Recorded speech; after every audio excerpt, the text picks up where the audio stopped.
Ancient cities functioned like living bodies, their streets and canals flowing as vital arteries. This intricate order was not an accident, but the creation of history's first urban engineers, master planners, whose names have been completely erased from memory. By the end of this exploration, you will know the true architects of civilization and the revolutionary systems they invented. We will uncover how they transformed wild landscapes into the world's first organized cities, and why their brilliant legacies were buried by time. What does it truly mean to build a society from the ground up? That invisible blueprint, the first urban grid, was a profound declaration of human intent. To understand its power, we must first strip away our modern expectations of city life. An urban grid is not merely a collection of straight streets laid out like a checkerboard. It is a complete geometric plan that deliberately carves space for every function of a community. It designates where people will live, where they will gather for ceremony, where they will trade, and how they will move between these spaces. This represents a centralized vision, a master plan for an entire society. Before this innovation, human settlements grew organically. Think of those early Neolithic villages, their paths winding like cow trails, following the natural contours of the land and expanding slowly, house by house. There was no overarching design, only gradual adaptation. The invention of the grid was a stunning leap away from that. It was a conscious decision to impose geometric order onto the wild landscape, a sign that a community was now thinking not just in terms of individual homes, but in terms of a unified, functional whole. This required a new kind of mindset. It meant looking at an empty piece of land and seeing not what it was, but what it could be. The engineers had to visualize a complete city in their minds before a single foundation was dug. They planned the orientation of the main thoroughfares, often aligning them with celestial bodies or cardinal directions. They zoned districts, separating the residential neighborhoods from the grand ceremonial plazas and the bustling market areas. They integrated essential infrastructure, planning for water channels and drainage within that very first design. This was the birth of urban planning as a discipline. The shift was monumental. Humanity moved from simply adapting to the environment to actively, forcefully reshaping it according to an intellectual design. This was the moment we stopped building just shelters and started building civilizations. So who were these first visionary minds who possessed the audacity to look at a blank slate of Earth and draw the first line of a metropolis? That blueprint for civilization first took physical form in the fertile mud between the Tigris and Euphrates rivers. Here, in ancient Mesopotamia, the very idea of a city was born. But this landscape presented a formidable challenge. It was an immense flat plain, incredibly fertile yet brutally vulnerable to seasonal floods. To build a lasting city here was to declare war on the elements themselves. The solution demanded a new kind of genius, a mind that could see elevation in a world of flatness and order in the face of chaos. These first master planners were likely figures of immense authority, perhaps priestly scribes or high-ranking administrators. Their role was a fusion of the divine and the practical. They needed the astronomical knowledge to align their constructions with the heavens and the grounded skill to survey the earth. Imagine them standing on that empty, muddy plain, not with complex machinery, but with simple, profound tools, a length of rope carefully knotted at intervals to measure distance. A set of wooden poles used for sighting lines across the vast flatness. With these basic instruments, they began to impose a human vision onto the wilderness. They did not just lay out streets, they designed an entire ecosystem for human life. Their plans designated the high ground for the city's heart, the temple complex, lifting the home of the gods above the threatening floods. They zoned residential districts for different communities, and they plotted the most critical lifeline of all, the canals. These waterways were the veins of the city, bringing vital water for drinking and agriculture, while also serving as its first and most effective drainage system. The resulting city layout, seen in places like Uruk and might not look like a perfect checkerboard to our modern eyes. Its beauty was in its organized hierarchy. The main processional way, wide and straight, led to the temple. Smaller lanes branched off into neighborhoods. Everything had its place, a spatial reflection of the social and cosmic order.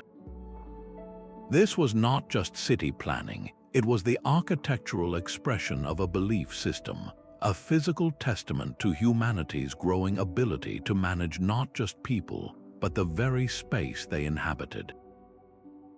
While the Mesopotamian cities expressed a divine order through their grand temples, a different kind of genius was emerging far to the east. In the vast, fertile basin of the Indus River, a civilization built cities of such stunning precision they feel almost modern in their logic. At places like Mohenjo-Daro and Harappa, the urban grid was not just a layout, it was a masterclass in practical engineering. Every street was laid out in a perfect north-south or east-west orientation, creating a city of right angles that maximized airflow and sunlight. The builders used standardized kiln-fired bricks, a single uniform size repeated millions of times over, creating a visual harmony and construction efficiency that is breathtaking even today. But the true marvel lies beneath the streets. A city-wide drainage system channeled wastewater and rain from individual homes out through covered, main sewers, a feat of municipal hygiene that would not be matched for thousands of years. Who were the masterminds behind this planned perfection? The city's skyline offers a profound clue. Unlike Mesopotamia or Egypt, there are no towering palaces or monumental temples demanding the best real estate. Instead, the most impressive structures are the Great Bath, a massive public reservoir, and the granaries which stored food for the community. This suggests a society where authority rested not with a single king or high priest, but perhaps with a council of engineers and urban managers. Their focus was overwhelmingly collective, prioritizing public welfare over individual glorification. They were obsessed with the practical details of daily life, ensuring efficient waste removal, reliable access to clean water, and the smooth circulation of goods and people. This emphasis reveals a profound, almost modern, understanding of urban livability. It raises a compelling question about the social structure that empowered these technical experts, granting them the authority to plan for the health and efficiency of an entire population. The mystery of who they were only deepens when we examine their most vital achievement, a mastery of water that sustained their entire civilization. The true genius of these forgotten engineers is most visible in their mastery of water. No blueprint for a city could succeed without a plan for this most vital resource, giving rise to the hydraulic engineer, the unsung hero of urban survival. Their role was to manage the paradox of water, a source of both life and destruction. In Mesopotamia, this meant confronting the unpredictable fury of the Tigris and Euphrates.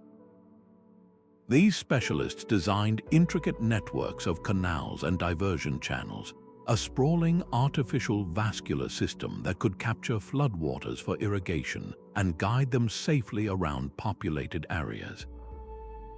They learned to read the river's moods, using their knowledge of slope and gravity to make the water flow where it was needed, not where it wanted to go. Their work was a constant, delicate negotiation with nature itself. Meanwhile, in the Indus Valley, the challenge was different. their rivers were more predictable, but supporting a dense urban population required a different kind of water wisdom. Here, the hydraulic engineers became masters of precision and public health. They designed systems of wells to provide clean drinking water and built the world's first sophisticated urban sanitation. Each house was connected to a network of covered main drains, a monumental achievement in municipal planning that kept the city clean and healthy. This was not merely about moving water, it was about creating a managed environment, a human ecosystem where waste was systematically removed and fresh water was reliably supplied. The success of the entire urban grid, with its straight streets and organized neighborhoods, was entirely dependent on this invisible, underground lattice of water and waste channels. It proves that the first city planners were not just designers of space, but true tamers of the elemental forces that sustained life. And this same profound understanding of water would be forged independently across the world in the heart of another great civilization. The sheer scale of their precision seems to defy the era. How could these master planners, without computers or laser levels, achieve such flawless geometric order across vast distances? Their power lay not in complex machinery, but in a deceptively simple toolbox of fundamental principles. One of their most vital instruments was the groma, a clever device consisting of a cross-shaped frame with plumb bobs hanging from each arm. By sighting along the suspended cords, an engineer could establish a perfect right angle, the essential building block for every perpendicular street intersection in the grid. This simple tool, planted in the earth, became the anchor point for an entire city's geometry. To ensure everything was level, they used water channels and weighted lines, confirming that foundations and platforms were perfectly horizontal. For measurement, they relied on standardized cords, knotted at precise intervals based on a universal unit like the royal cubit. This guaranteed that every street width, every brick size, and every building plot was consistent, creating a harmonious and repeatable pattern across the urban landscape. But their vision extended beyond the earthly plane. To align their entire city with the cosmos, they turned to the stars, using simple sighting rods or instruments like the Merkit, an early star clock. They could track the movement of celestial bodies and determine true north with remarkable accuracy. This gave the city grid a sacred dimension, anchoring human order to the eternal rhythms of the heavens. With these basic tools, a small team of skilled individuals could translate a grand vision from a clay tablet into a physical reality etched into the earth itself. Their achievement forces us to reconsider what is possible with patience, observation, and profound intellect. It connects their work to the megalithic builders of Stonehenge or the pyramid architects, all of whom manipulated massive landscapes with nothing more than simple levers, ropes, and celestial knowledge. This shared reliance on fundamental principles hints at a universal language of engineering, one that was slowly perfected across generations by these anonymous masters of measurement. That precise geometry of streets and canals was always about more than just water flow and efficient travel. These master plans were a powerful language of social order, written directly onto the landscape. By designing cities with clear hierarchies of space, the engineers were actively constructing a new kind of human community. Think about the layout itself. A wide, straight processional avenue funneled all movement toward the temple or palace, a constant visual reminder of where ultimate authority resided. Meanwhile, the narrow, branching lanes of residential districts created a more intimate, controlled environment for daily life. This was not an accidental result, it was the entire point. The grid made the city legible to its rulers. It simplified surveillance, allowing authorities to monitor movement. It streamlined the collection of taxes and goods, as every household could be neatly accounted for within its designated block. In a time of conflict, those same straight streets allowed for the rapid mobilization of forces. The engineer's blueprint, therefore, became the state's ultimate tool for administration and control. Yet this same imposed order also fostered a profound sense of shared identity. For the inhabitants living within this rational, man-made environment created a common experience.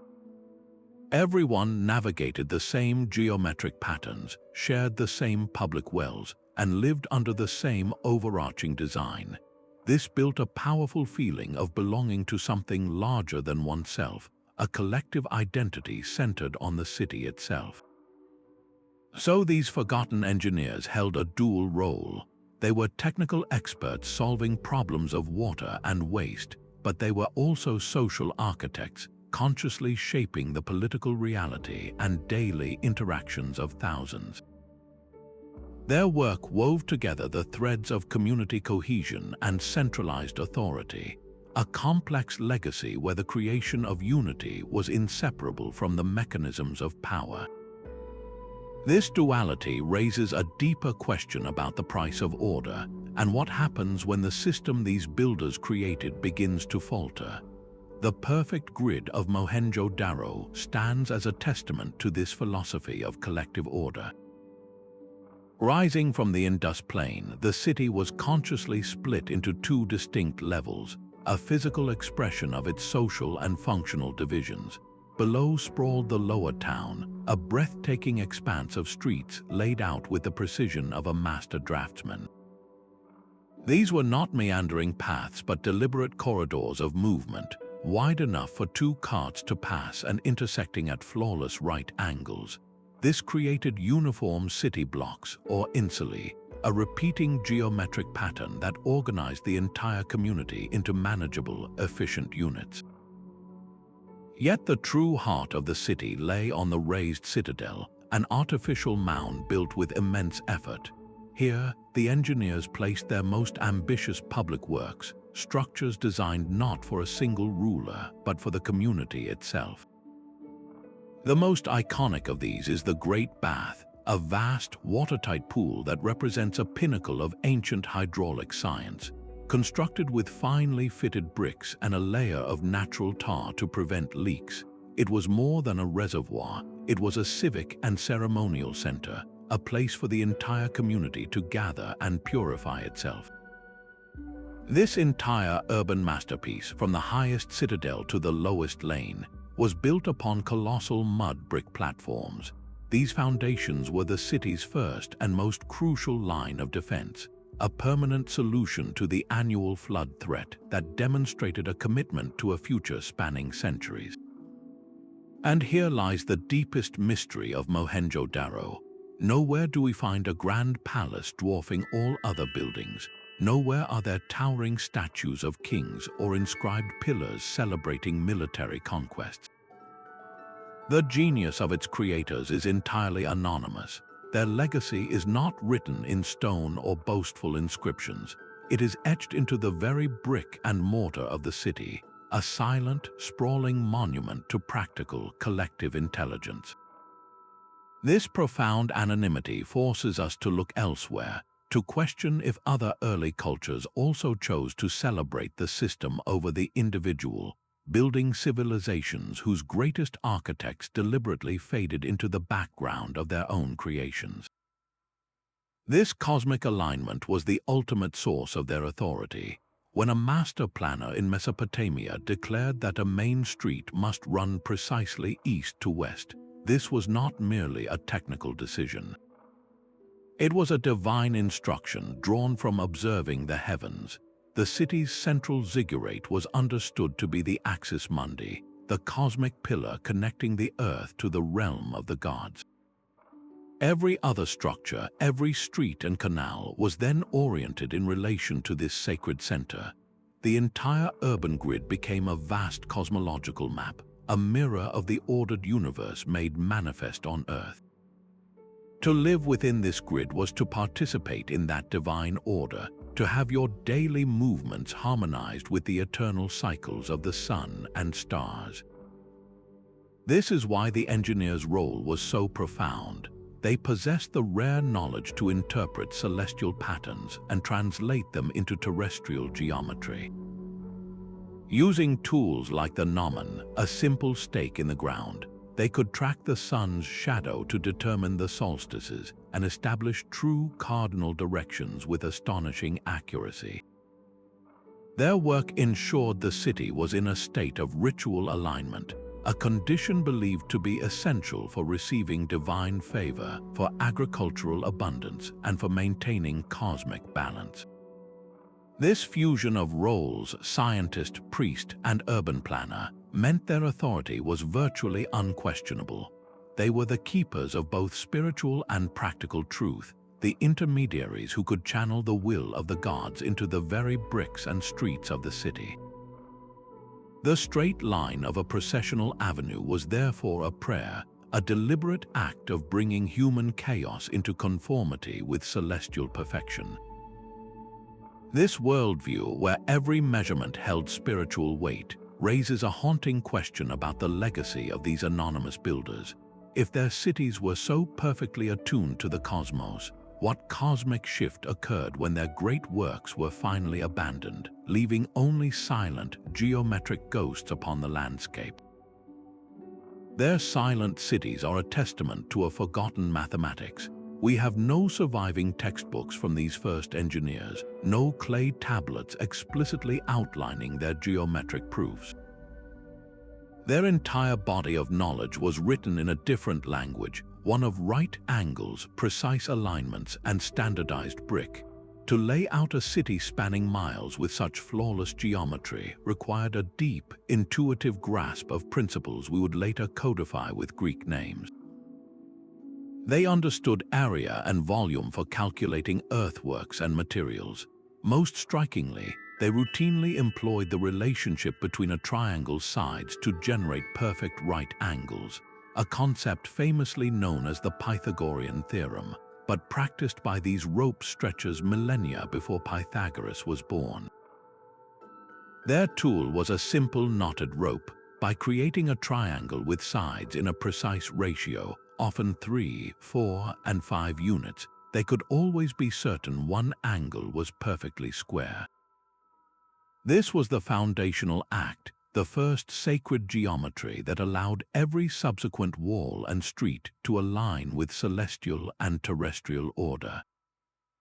This mathematical certainty had to be paired with universal standards. Look at the bricks of the Indus Valley cities. They are not roughly hewn lumps of clay. They are precision instruments baked to a standardized ratio that repeats across the entire civilization. A master brick from Mohenjo-Daro will match one from Harappa hundreds of miles away. This points to a centralized system of weights and measures, a universal language of dimension enforced by a powerful, perhaps anonymous, authority. This knowledge was likely never meant for parchment or tablet. It was a living tradition passed from master to apprentice on dusty plains, through the act of stretching ropes and laying foundation lines. The loss of this specific technical tradition, this hands-on wisdom, is one of the profound intellectual disappearances of the ancient world. We can only recover it through the patient work of archaeology, measuring the angles they left behind and reverse engineering the minds that conceived them. These were the first quantitative thinkers, the ones who understood that to build a civilization, you first had to master the abstract world of number and form. This same drive for order emerged in a world the Mesopotamian planners could never have known. Far across the ocean, in the highlands of Mexico, the sprawling metropolis of Teotihuacan was taking shape. Its builders created a city of breathtaking scale and rigid geometry, centered on the colossal Avenue of the Dead. This was not a meandering path but a deliberately surveyed axis, a central spine from which an entire urban grid of residential compounds and pyramidal temples branched with mathematical precision. Every structure was consciously placed, every street aligned, creating a planned environment for a population that may have reached 100,000. In the dense jungles to the south, Maya engineers at cities like Tikal faced a completely different set of challenges. They did not have the luxury of a flat plain. Instead, they adapted the principles of the grid to a rugged, hilly landscape, leveling hilltops to create grand plazas and linking their ceremonial core with raised, paved causeways that cut straight through the jungle. They too mastered water, constructing vast, plaster-lined reservoirs to survive the seasonal dry periods. These American innovations were not imports, they were brilliant, independent discoveries. This is the fascinating phenomenon of convergent evolution, but applied to human society. When populations grow dense and complex, the solution of the planned city, with its zoned districts and managed infrastructure, seems to emerge again and again as a fundamental answer to the problems of communal life. The Mesopotamian planner with his knotted rope and the Teotihuacan surveyor with his sighting poles never met, never shared a single idea, yet they arrived at the same profound conclusion, that a functioning civilization requires a blueprint. This shared human impulse to impose geometric order on chaos hints at a deeper truth about how we build our world, and what we inevitably leave behind when those worlds eventually fade.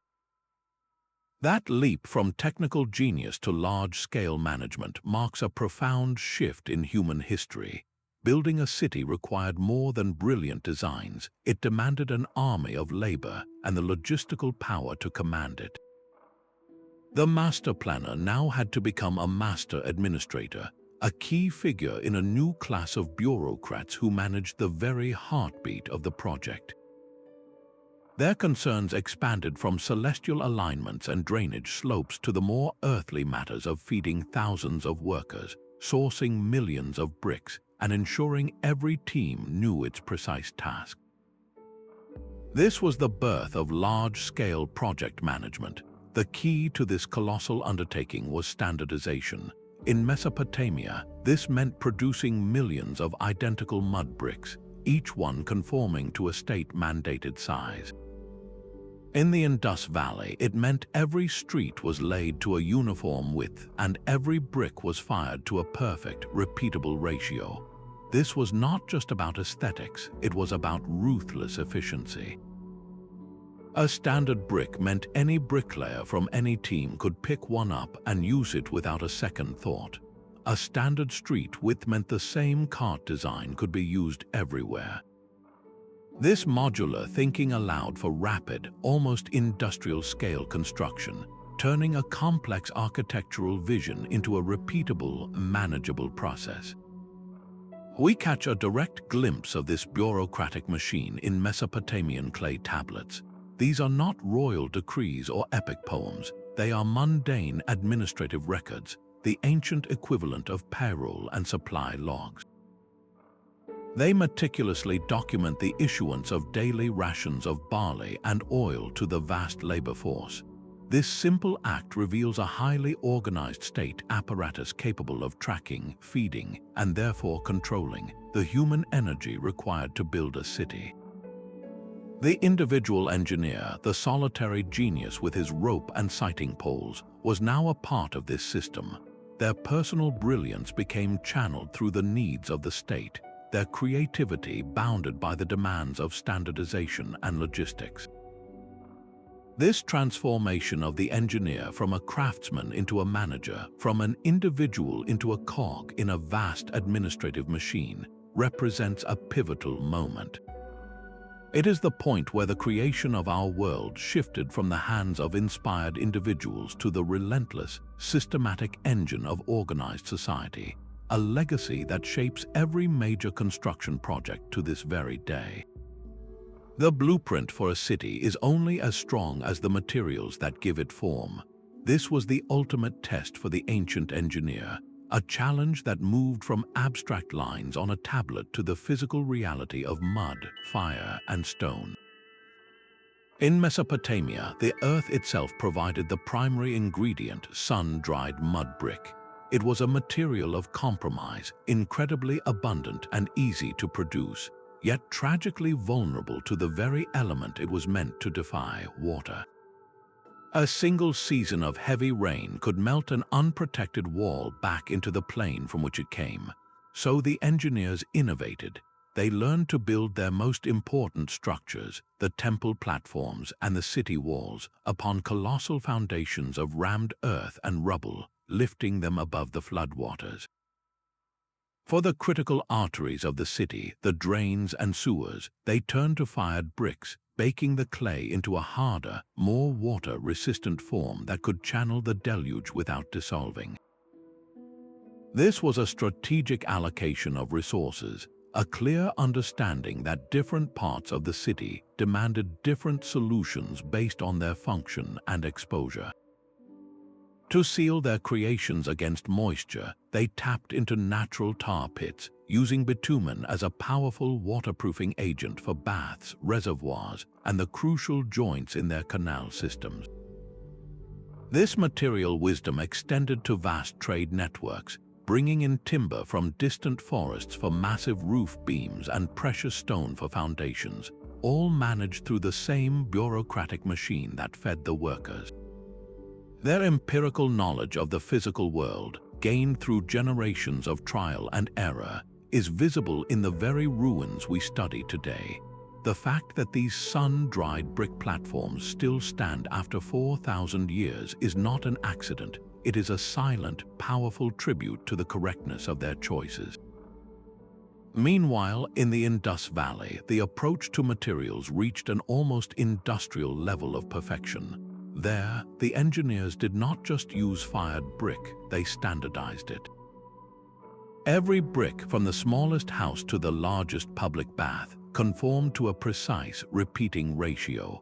This was not merely for visual harmony, it was a masterstroke of logistical efficiency and structural integrity. These uniformly baked blocks were stronger, more resistant to the elements, and allowed for the creation of the incredibly precise, load-bearing walls and the complex, covered drainage channels that define their cities. The choice of material was, therefore, a direct expression of their priorities: durability, public health, and a collective aesthetic. The methods of construction reveal a global conversation with physics. From the massive, sloping fortification walls built with rammed earth in China to the ingenious corbelled arches of the Maya, where each stone slightly overlapped the one below until they met at the top, these builders demonstrated a deep, intuitive grasp of structural mechanics. They understood load and counter-thrust, compression and drainage, not as abstract principles, but as the practical rules for making a city stand for centuries. Every brick they laid and every foundation they packed was a vote for the future, a declaration that this human order they were imposing was meant to endure. For the first time in human history, you could know exactly where you were. The urban grid gave every citizen an address, a fixed point in a vast, organized system. Your home was no longer just a dwelling along a winding path. It was a designated plot on a specific street within a named district. This simple act of spatial organization revolutionized daily existence. It meant a trader could reliably find a customer's house for a delivery. It meant that social bonds could form around neighborhoods, creating a sense of local identity within the larger urban machine. The predictable layout of the streets and the standardized design of many houses created a new psychological comfort, a sense of order and permanence that replaced the organic uncertainty of earlier village life. This geometric framework fundamentally reshaped the rhythm of commerce. The main thoroughfares were no longer just routes for travel, they were purpose-built commercial corridors. Artisans and merchants clustered along these wide avenues, their workshops and shops opening directly onto the street. A potter, a weaver, and a metalsmith could all operate side by side, their proximity creating a bustling marketplace of both goods and ideas.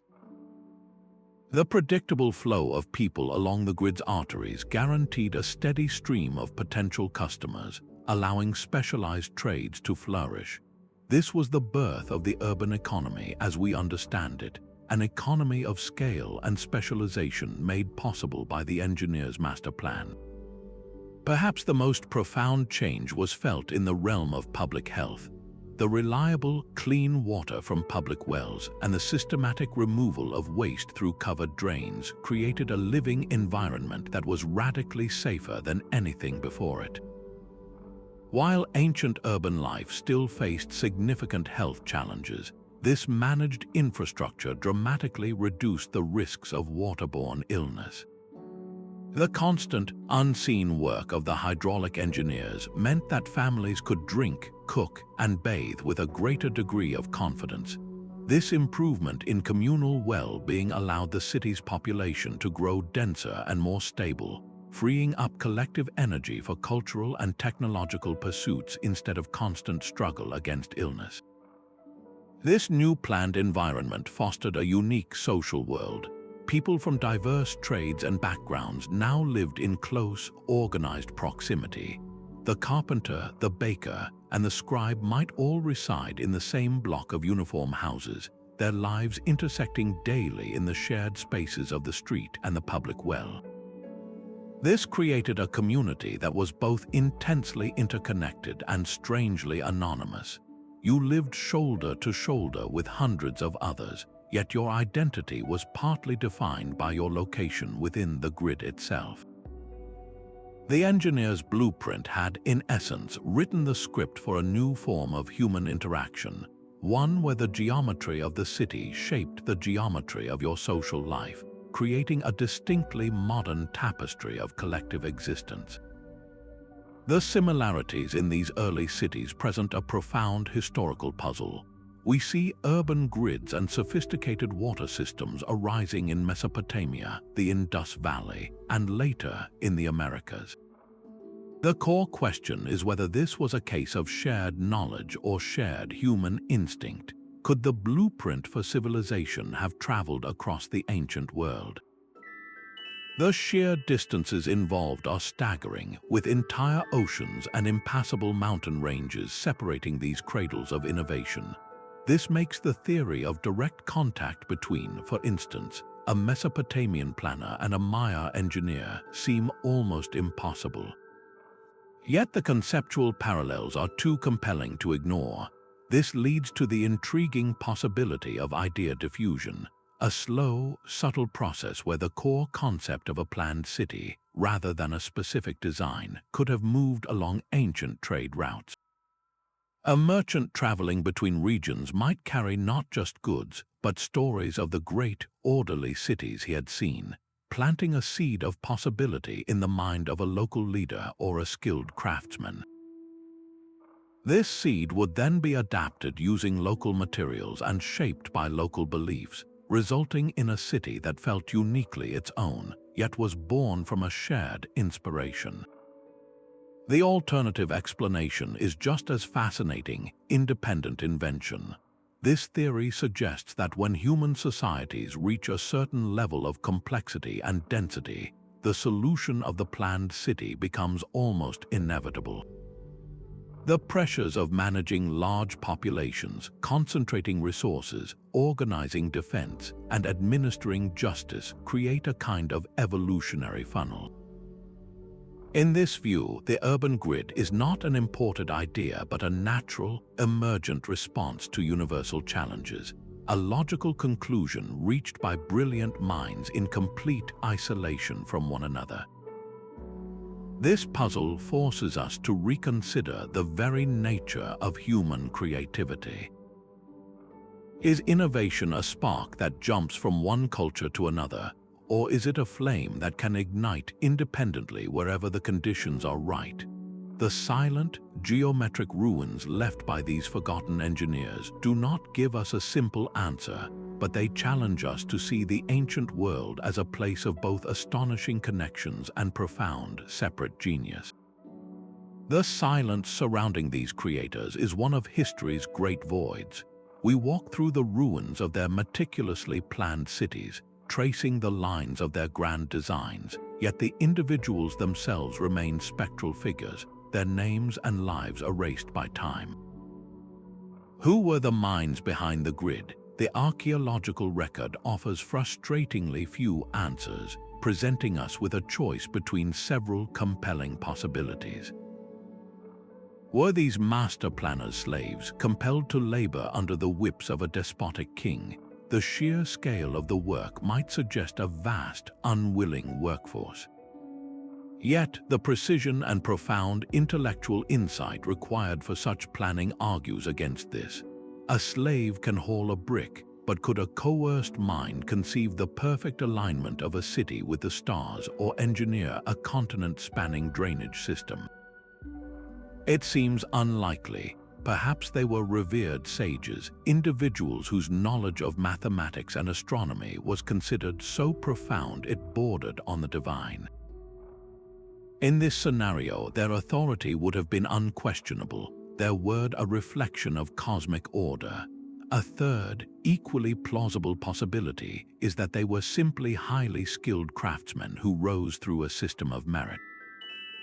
They were the ultimate professionals, their value to the state so immense that they commanded respect and authority not through birthright, but through undeniable competence. In Mesopotamia, we possess the names of scribes and high officials recorded on countless clay tablets, but not a single one is explicitly credited as the master planner of or Uruk. Their work was absorbed into the glory of the king or the institution of the temple. The anonymity is even more complete in the Indus Valley. With their script still undeciphered, the voices of its people are utterly silent. We have no king lists, no boastful inscriptions, only the staggering perfection of their urban blueprints. This collective erasure forces a difficult comparison.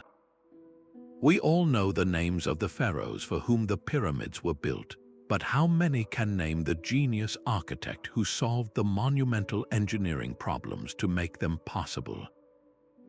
This is the great imbalance of ancient history. We remember the patrons, the figureheads who commissioned the wonders, but we have forgotten the inventors, the visionaries who actually conceived and built them. To ask about these individuals is more than an academic exercise. It is an act of historical justice, a necessary effort to rehumanize the impersonal ruins. Behind every straight street and every covered drain was a person who solved a problem, who made a decision, who looked at a blank horizon and saw a city. Acknowledging that individual genius is the first step toward truly understanding how urban civilization was born not from a faceless force, but from the brilliance of singular, forgotten minds. That geometric blueprint for human order refused to fade into history. Its principles were picked up and carried forward, a torch passed from one civilization to the next. The Greeks, renowned for their philosophy and democracy, also became masterful urban organizers. When they established new colonies across the Mediterranean, they did not let them grow randomly. They laid them out with intention, using an orthogonal grid of straight streets intersecting at right angles. A man named Hippodamus of Miletus is often credited with formalizing this system, creating plans where public spaces, private residences, and sacred areas each had their designated zone within the geometric framework. This was the grid becoming self-aware, a tool not just for organization, but for expressing an ideal of civic life. But it was the Romans who weaponized this concept for empire. Their genius lay in standardization and scale. Wherever the Roman legions marched, they built, and what they built followed a template. Every new military camp, every colonial city, was laid out around two main perpendicular streets, the Cardo running north-south and the Decumanus running east-west. This cross became the literal and symbolic center of the community, the axis around which the entire urban grid was organized. From Londinium in Britain to Timgad in North Africa, the same pattern was stamped onto the landscape, a powerful, physical reminder of Roman authority and Roman order. This was the first truly global urban model, a system designed for rapid deployment and unwavering control. and this Roman template proved incredibly resilient. Long after the empire itself faded, its grid pattern survived, woven into the fabric of medieval towns that grew within old Roman walls. Centuries later, across the Atlantic, this same ancient logic was used to plat the land for a new nation. When you look at the relentless right angles of Manhattan's street grid, you are not just seeing a modern real estate decision. You are seeing the direct descendant of a Roman military camp, which itself was a refinement of a Greek colonial city, which ultimately traces its conceptual origins back to the first audacious lines drawn in the mud of Mesopotamia and the Indus Valley. The anonymous engineers who solved those first problems created a core technology for civilization itself, a set of instructions for building community that has been copied, adapted, and reused for thousands of years. Their greatest legacy is not in the ruins we excavate, but in the very streets we walk today. These masterful grids were not built in a stable world. They were forged in response to a volatile and demanding climate, a constant negotiation between human ambition and the raw power of nature. In Mesopotamia, the very lifeblood of the civilization, the twin rivers Tigris and Euphrates, was also its greatest threat. The annual flood was not a gentle, predictable event. It was a violent, capricious deluge that could either fertilize the fields or wash an entire city back into the mud. The primary task of the hydraulic engineer was to tame this paradox.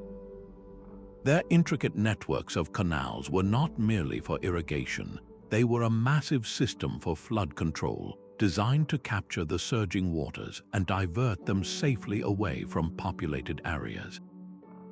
They built levees to contain the river's rage and raised their most critical structures, the temples and granaries, upon colossal platforms of packed earth, creating artificial high ground in a world of relentless flatness. Every aspect of the urban grid, from the elevation of its core to the channels that cut through it, was a direct answer to an environmental challenge. Yet even the most brilliant system has its limits. Far to the east, the engineers of the Indus Valley created what may have been the most resilient urban water system of the ancient world. Their cities were marvels of public health with covered drains and reliable wells. But what happens when the environment itself undergoes a fundamental shift? Some researchers suggest that the mighty rivers that sustained this civilization, the Saraswati and the Indus, began to change their courses. Others point to evidence of a prolonged, devastating drought that may have stretched for centuries. A gradual shift in monsoon patterns could have slowly starved their intricate water networks, turning life-sustaining canals into dry, dusty scars on the landscape. The very hydrological mastery that defined their civilization was ultimately tested by forces of climate change operating on a continental scale. This ancient struggle echoes profoundly in our modern era. The solutions those first engineers pioneered, the raised foundations, the water storage reservoirs, the diversion channels, are the same fundamental tools we discuss today in the face of rising sea levels and extreme weather. Their work teaches us that urban planning and environmental management were never separate disciplines. They were born together. The fate of a city has always been inextricably linked to its relationship with the natural world, a lesson written in the ruins of the first grids, waiting for us to remember. The ghost of a city is often more eloquent than its bones. We know these grids existed not from ancient guidebooks, but from the patient whispers of the earth itself. The story of the first urban engineers is a colossal puzzle, and archaeology provides the pieces. For generations, this meant excavation, the careful removal of soil to reveal the foundations of walls, the compacted gravel of ancient streets, and the intricate brickwork of drainage channels. Each trowel scrape is a question posed to the past, and every exposed foundation is a whispered answer. But modern technology has given us a new kind of sight. Aerial photography, especially from drones, can reveal the subtle patterns of lost cities. Crops growing over buried walls may be stunted, creating faint lines visible only from above, a phenomenon known as a crop mark. Even more revolutionary is ground-penetrating radar, a device that sends pulses into the earth and reads the echoes. It allows researchers to see the ghostly imprints of entire city plans, the outlines of houses, streets, and canals, all without breaking the ground. This is like developing a photograph of a city that has been lost for 4,000 years. The physical evidence is then brought to life by other discoveries. In Mesopotamia, clay tablets covered in administrative records list the rations for thousands of workers, confirming the immense logistical effort behind these projects. Occasionally, a seal or a plaque is found depicting a city's layout, a symbolic map that corroborates the patterns emerging from the soil. Each layer of evidence builds upon the last. The pottery fragments help date the construction. The magnetic variations in the soil reveal the locations of ancient hearths and kilns, and the very composition of the bricks tells a story of local resources and trade networks. It is a grand detective story where the crime scene is a millennia-old metropolis, and the clues are written in dirt, stone, and magnetism. Every technological advance in archaeology is like a new lens, bringing the blurred image of these ancient master plans into ever sharper focus, allowing us to finally read the blueprints left behind by the world's first and most anonymous city builders. The silent, empty streets of Mohenjo-Daro pose one of history's most haunting questions. How could a civilization that mastered urban planning with such precision simply vanish, leaving its perfect grid to be reclaimed by dust? The decline of these great cities was rarely a single cataclysm, but a slow unraveling of the complex social contract that had enabled their construction in the first place. One theory suggests that the very rigidity that made these cities so efficient also made them brittle.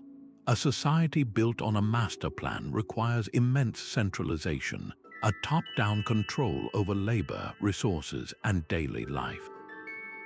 But what happens when that central authority can no longer deliver its promises?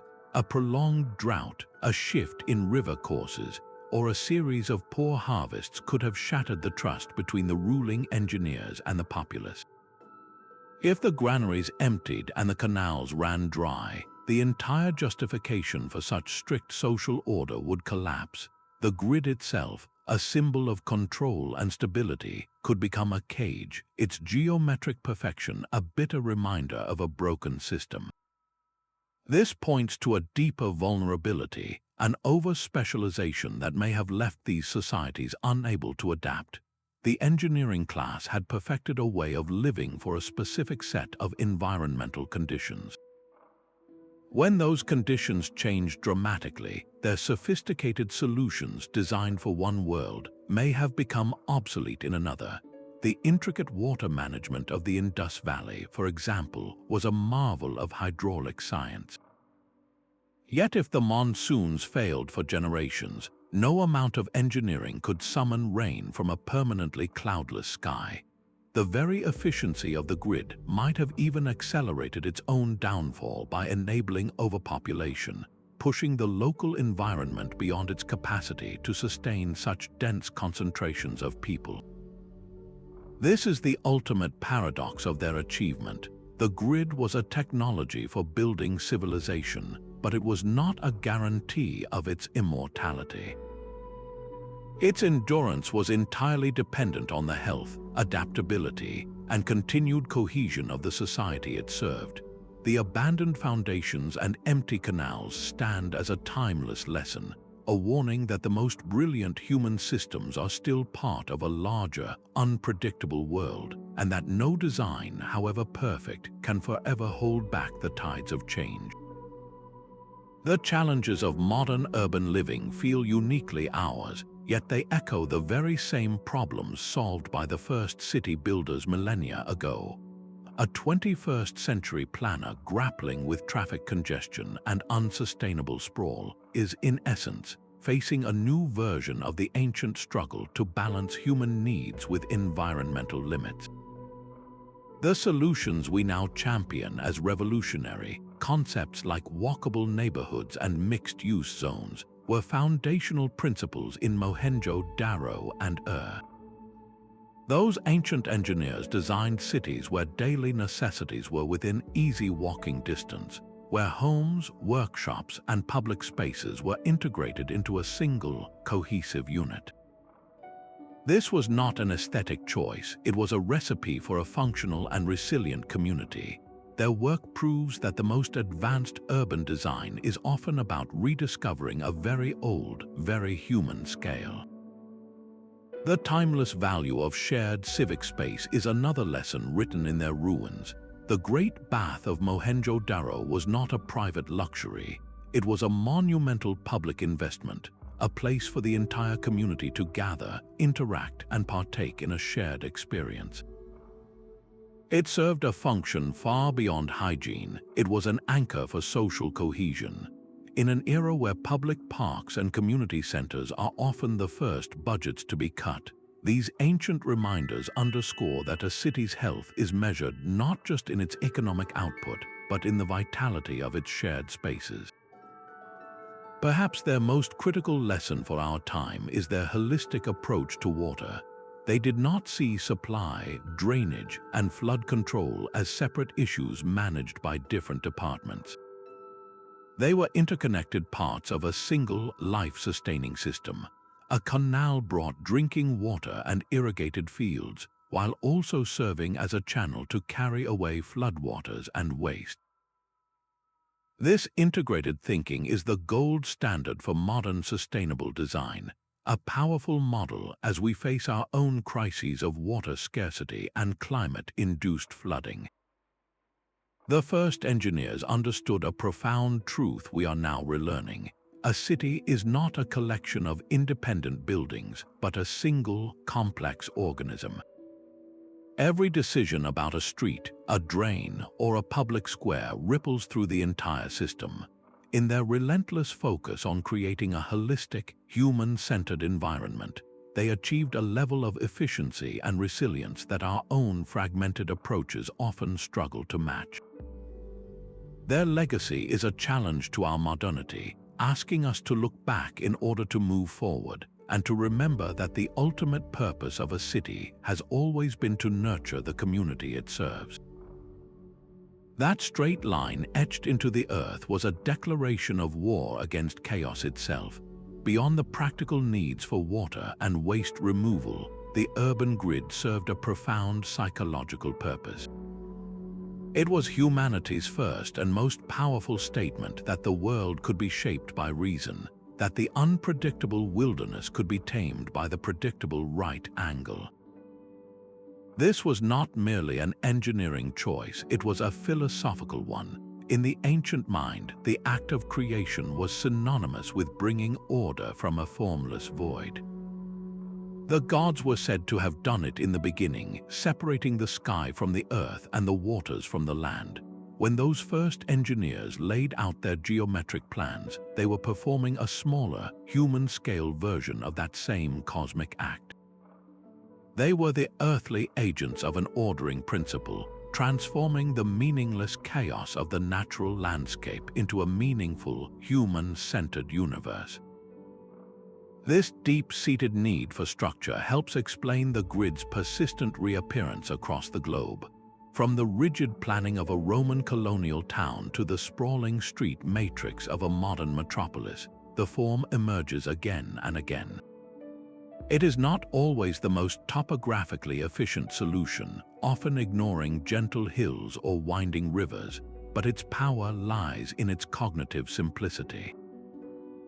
The human mind naturally seeks patterns, and the grid provides the ultimate pattern, a predictable, navigable, and mentally manageable environment. It calms the ancient fear of the unknown that lurked just beyond the city walls. Every time we use a map app to navigate a city's numbered streets and ordered avenues, We are benefiting from this ancient psychological comfort. We are participating in a tradition of order that began when the first planner looked at a tangled forest or a windswept plain and dared to draw a line, asserting that here, in this place, human reason would reign supreme. The sophistication of these ancient grids has sometimes led to strange and speculative explanations, from tales of a lost super-civilization to theories of otherworldly guidance. These myths, while imaginative, profoundly underestimate the capabilities of our own species. There exists not a single piece of credible evidence to support such extraordinary claims. The truth is far more compelling. Every innovation we see, from the celestial alignments to the complex drainage, was achieved through generations of human observation, careful experimentation, and the slow, deliberate accumulation of practical knowledge. The knotted rope, the sighting pole, the standardized brick, these were the real tools of creation. To suggest these feats required alien intervention is to strip our ancestors of their greatest achievement, their own intellect. Restoring their agency is not just an academic exercise, it is a vital recognition of human potential. It affirms that cooperation and cumulative learning are forces powerful enough to reshape continents and build civilizations from the ground up. This tangible legacy of problem-solving is the very inheritance we need to draw upon as we navigate the complex challenges of our own time. This holistic genius was a fusion of many roles. The ancient urban planner was simultaneously a scientist, an artist, and a priest. Their work demanded a mind capable of moving seamlessly between the concrete and the cosmic. They were astronomers, tracking the sun's path to align a main avenue with the solstice sunrise, ensuring the city was in harmony with the heavens. They were artists, understanding the visual impact of proportion and scale, creating processional ways that inspired awe as one approached the temple. And they were theologians, embedding sacred geometry into the very streets, turning the entire urban layout into a map of the divine order. This was knowledge woven into a single, complex tapestry. Their responsibilities extended deep into the natural world. They needed a geologist's eye to identify stable ground for foundations, preventing entire districts from sinking into the soft earth. They applied a botanist's understanding of timber and reeds, knowing which woods were best for roof beams and which plants could be woven into waterproof mats. And perhaps most critically, they acted as sociologists and psychologists, understanding how to motivate and manage the thousands of workers whose collective effort turned the blueprint into reality. This stands in profound contrast to the hyper-specialization of our modern world, where an architect, a civil engineer, and an urban designer might be three separate people who rarely speak the same technical language. The ancient master builder was a master integrator, their mind a crucible where disparate fields of knowledge were melted down and fused into a single, coherent vision for a living community. Recovering this integrated way of thinking may be one of the most crucial lessons we can learn from their silent cities. The complex challenges we face today, from designing sustainable cities to managing our relationship with the environment, demand exactly this kind of synthesis. They require us to tear down the silos between science, art, and ethics, to see problems not as isolated puzzles but as interconnected systems, just as the first engineers did when they looked at an empty plain and saw a civilization. The silent testimony of these ancient grids is about to speak with a new voice. The future of urban archaeology is unfolding through technologies that feel like science fiction, each one peeling back another layer of time to reveal the hidden signatures of the first engineers. From the sky, a tool called LIDAR, or light detection and ranging, is performing a kind of magic. By firing millions of laser pulses from an aircraft, It can digitally strip away the dense jungle canopy covering places like the Maya lowlands or the Cambodian rainforest. What remains is a stunningly detailed three-dimensional map of the ground below, unveiling the ghostly outlines of vast, unknown cities. Where we once saw only an impenetrable green wilderness, we now see sprawling urban grids, reservoirs, and elevated causeways, revealing a scale of civilization we never knew existed. This is not just finding new buildings, it is discovering entire lost chapters of urban history. On the ground, the secrets hidden within the earth are being unlocked at a microscopic level. Scientists can now analyze the isotopes preserved in the skeletal remains of the very people who inhabited these cities. The chemistry of their bones acts as a lifelong diary, recording where they sourced their food and even if they migrated from a distant homeland. This allows us to move beyond the grand monuments and ask profound questions about the society itself. Were the laborers who moved millions of bricks local conscripts or pilgrims from afar? Did the engineers who designed the grid enjoy a different diet from the potters living in the uniform houses? This data transforms anonymous populations back into individuals with personal histories, giving us the first fragile clues about the social structure that enabled such colossal works. The sheer volume of archaeological data is now so immense that the human brain cannot process all the patterns.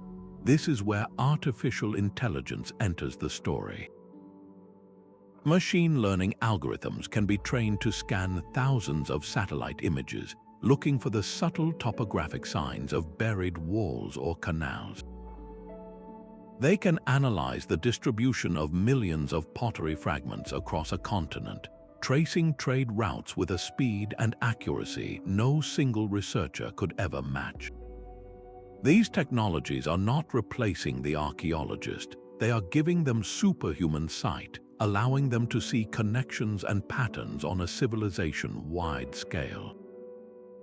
Each of these tools, from the sky-scanning lasers to the bone-reading mass spectrometers, acts as a new key for a lock we have been trying to pick for centuries. They promise a future where we will not only discover new cities, but will understand the daily lives of the people within them with an intimacy we once thought impossible. The next decade of discovery will not simply add footnotes to history.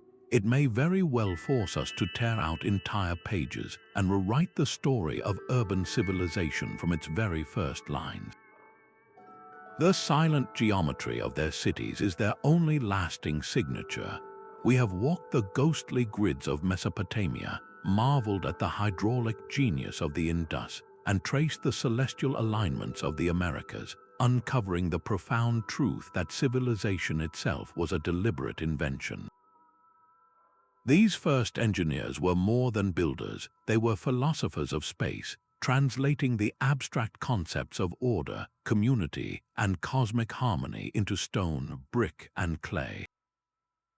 Their legacy is not merely in the ruins we excavate, but in the very blueprint for urban life, a model of planned human habitat that has endured for thousands of years.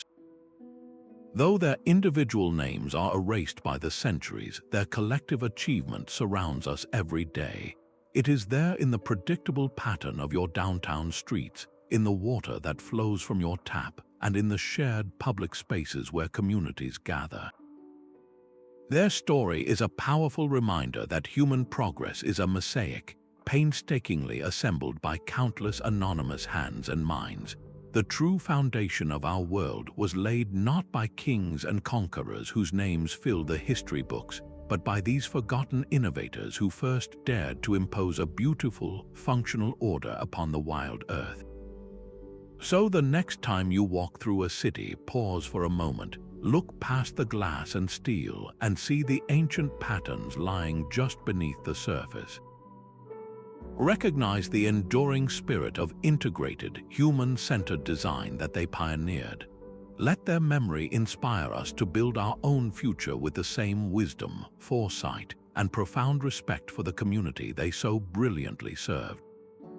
If this journey has changed how you see the world beneath your feet, we would love to hear your reflections. Share your thoughts below and subscribe to join us as we continue to unearth the deepest mysteries of our shared past.